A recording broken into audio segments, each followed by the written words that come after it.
In the burning sands of Arabia, long before Islam ruled herds and lands, a warrior was born, brave, intelligent, and unmatched in battle. His name was Khalid bin Waleed, a man whose journey would carry him from fighting against the Muhammad to become the undefeatable sword of Allah. But before he became the sword of Allah, his story began in Makkah among the noble Quraysh, where greatness was forged from birth. Khalid bin Waleed was born into the noble Banu Makhzum clan of Quraysh, one of Makkah's most respected tribes. His father, Al-Walid bin Mughira, was a wealthy and powerful leader, and from childhood Khalid was trained for combat, swordsmanship, horse riding, and strategy. Even before Islam, Khalid stood out as a natural commander, fearless on the battlefield and respected among the Quraysh. When the Prophet ﷺ and his companions were forced to leave Makkah, tension between the Muslims and Quraysh grew. At Uhud, Khalid fought against the Muslims as a rivalry leader. The Quraysh army numbered around 3,000, while the Muslims were about 700. The Muslims initially gained victory, but a critical mistake changed everything. The Prophet ﷺ had stationed archers on the hill of Uhud with strict orders not to leave their position. When they left early to collect spoils, Khalid spotted the opening. With lightning speed, he led his army around the mountain and attacked from behind.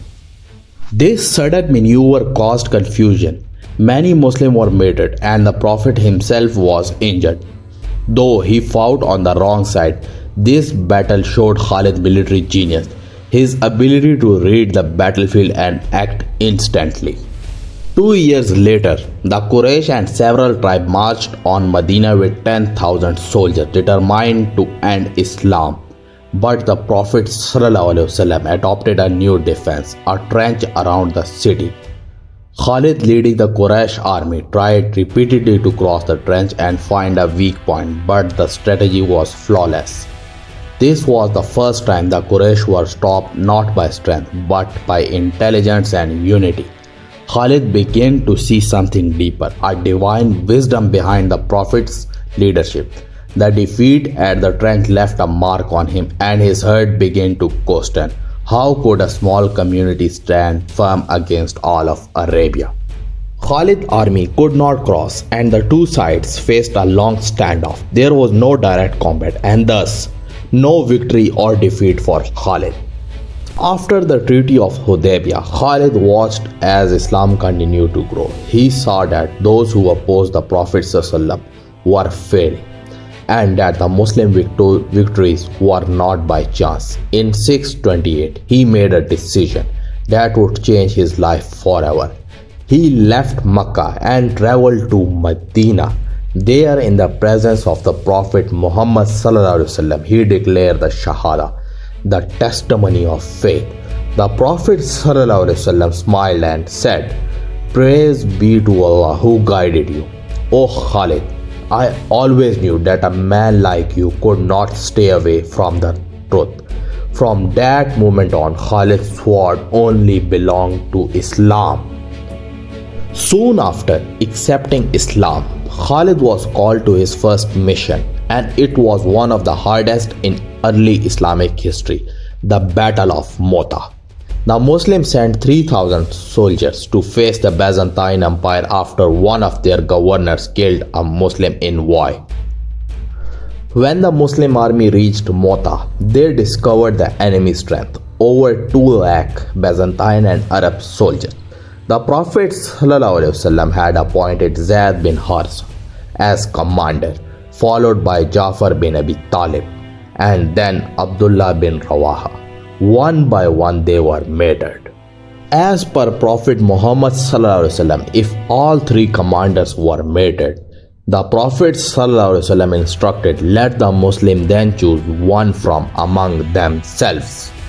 When all 3 commanders fell, in that moment of chaos, the soldier turned to Khalid bin Waleed, newly converted but known for his unmatched brilliance in war. They chose him as the 4th commander, just as the Prophet ﷺ had foreseen. Khalid immediately took charge, displaying remarkable composure. He reorganized the army, shifted formation, and rotated banners to confuse the enemy, creating the illusion of fresh reinforcement. Then, under the cover of night, he executed a brilliant strategic withdrawal, saving the entire Muslim army. When the Prophet ﷺ received the news, he raised his blessed hand and said, "Khalid is a sword from among the swords of Allah, and Allah has drawn it against his enemies." From that day forward, he was honored with a name that would echo through history, Saifullah, the sword of Allah. From that moment, Khalid fought not for tribe or fame, but for faith, and his loyalty to Islam became unshakable. Soon after the conquest of Makkah, the tribe of Hawazin and Thaqif gathered their forces, fearing the rising power of Islam. Determined to strike first, they launched a surprise attack on the Muslims in the valley of Hunain, a narrow pass surrounded by steep hills and rocky terrain.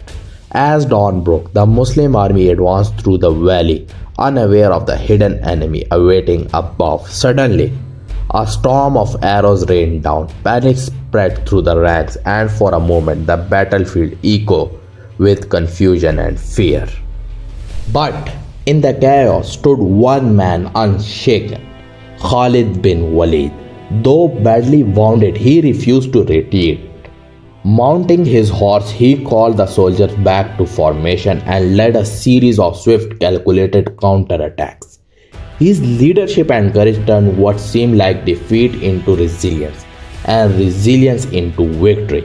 And by the will of Allah, the Muslims regained their strength, reorganized, and get victory. And from the valley of Hunain, history learned a timeless lesson. Victory does not come from numbers or pride, it comes only from Allah.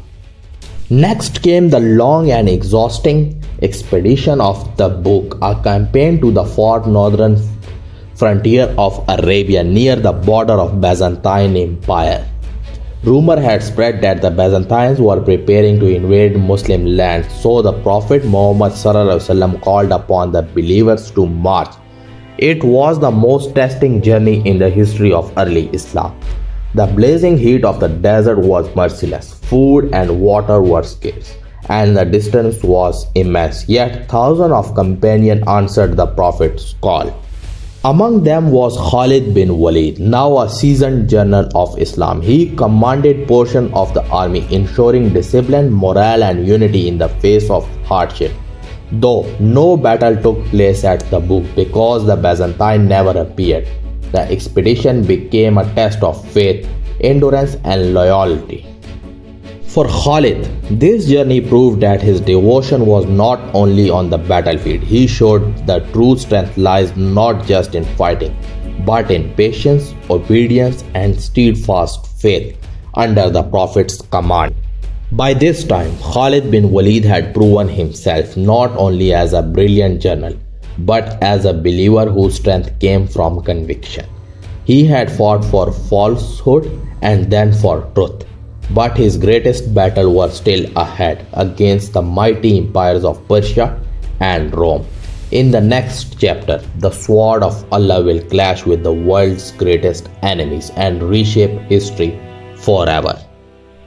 If this journey inspired you, make sure to subscribe to Ages and Empires, like the video, and share your thought in the comments.